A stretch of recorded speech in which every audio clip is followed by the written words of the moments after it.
இப்போ நம்ம ஒரு பேனில் கொஞ்சமாக எண்ணெய் ஊற்றி எண்ணெய் சூடாகிற வரைக்கும் வெயிட் பண்ணலாம். நான் இதுக்கு இன்றைக்கி நல்லெண்ணெய் யூஸ் பண்ணியிருக்கேன். நல்லெண்ணெய் பிடிக்காதவங்க வேறு எந்த குக்கிங் ஆயில் யூஸ் பண்ணுவீங்களோ அதை யூஸ் பண்ணிக்கோங்க.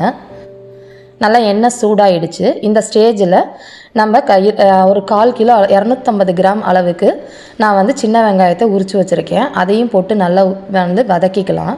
இந்த சட்னிக்கு பார்த்திங்கன்னா சின்ன வெங்காய சட்னிங்கிறது ஒரு மருத்துவ குணம் உள்ளது தான். நீங்கள் இந்த சட்னி வந்து பெரிய வெங்காய சட்னிக்கும் சின்ன வெங்காய சட்னிக்கும் பார்த்திங்கன்னா நல்ல ஒரு டிஃப்ரெண்ட் டேஸ்ட் கிடைக்கும். பெரிய வெங்காயம் பார்த்திங்கன்னா கொஞ்சம் ஸ்வீட் டேஸ்ட்டாக இருக்கும். இதோட நம்ம ஒரு 2 பல்லு பூண்டையும் சேர்த்துக்கலாம். போட்டு நல்லா மீடியம்லேயே வச்சு வதக்குங்க.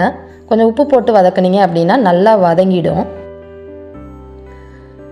ஹை ஃப்ளேமில் வச்சிங்கன்னா வெங்காயம் பார்த்திங்கன்னா மேலே மட்டும்தான் வதங்கியிருக்கும், உள்ளே வேகாது. அதனால் மீடியம் ஃப்ளேம்லேயே நல்லா சுருங்கி வர அளவுக்கு வதக்கிக்கலாம்.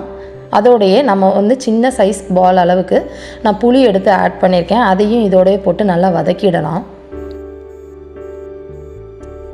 இதுக்கு வதங்குறதுக்குன்னு பார்த்திங்கன்னா ஒரு 15 நிமிஷம் ஆகும் மீடியம்லேயே வச்சு வதக்கிறப்ப. இதோட கொஞ்சம் கருவேப்பிலை போட்டுக்கிட்டோம் அப்படின்னா அதோட வாசனை நல்லாயிருக்கும்.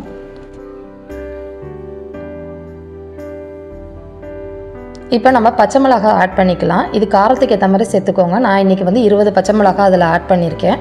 இதுக்கு நீங்கள் வரமிளகாய் இருந்துச்சுன்னா அதுவும் ஆட் பண்ணிக்கலாம். பச்சை மிளகாய் வர டேஸ்ட் வேறு மாதிரி இருக்கும். இப்போ வரமிளகாய் போட்டு அரைக்கிறப்ப அதோட டேஸ்ட் வேறு மாதிரி இருக்கும். ரெண்டுமே நீங்கள் செஞ்சு பாருங்கள்.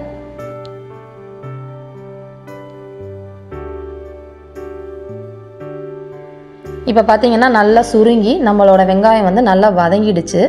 இப்போ அதை நம்ம மிக்ஸி ஜார்லேயோ இல்லை ஒரு தட்டுலேயோ வச்சு ஆற விட்டதுக்கப்புறமா தண்ணி விடாமல் பேஸ்ட் அளவுக்கு அரைச்சி எடுத்துக்கோங்க. இந்த வெங்காயத்தில் தண்ணி வரும் இல்லையா, அதனால் இதுக்கு நீங்கள் தண்ணி ஊற்றணுன்னு அவசியம் கிடையாது. அப்படி தேவைப்பட்டுச்சு அப்படின்னா கொஞ்சமாக தண்ணி விட்டு அரைச்சிக்கோங்க.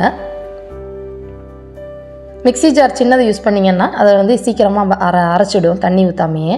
இப்போ இதுக்கு தாளிப்பு கொடுத்துர்லாம். அதுக்கு எண்ணெய் காஞ்சதுக்கு அப்புறமா கடுகு உளுத்தம்பருப்பு போட்டு கடுகு உளுத்தம்பருப்பு பொரியிற வரைக்கும் வெயிட் பண்ணுங்கள்.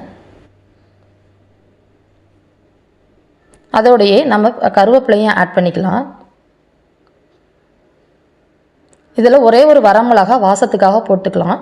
ஏன்னா அந்த வரமிளகாவோட அந்த பொரியிற வாசம் ரொம்ப நல்லாயிருக்கும். இதை சட்னியில் ஊற்றி நம்ம மிக்ஸ் பண்ணிடலாம். இதை நீங்கள் இட்லி, தோசை, வடை, பணியாரம் இந்த மாதிரி ஈவன் நம்ம தயிர் சாதத்துக்கு வச்சு சாப்பிட்றப்பையும் ரொம்ப நல்லாயிருக்கும்.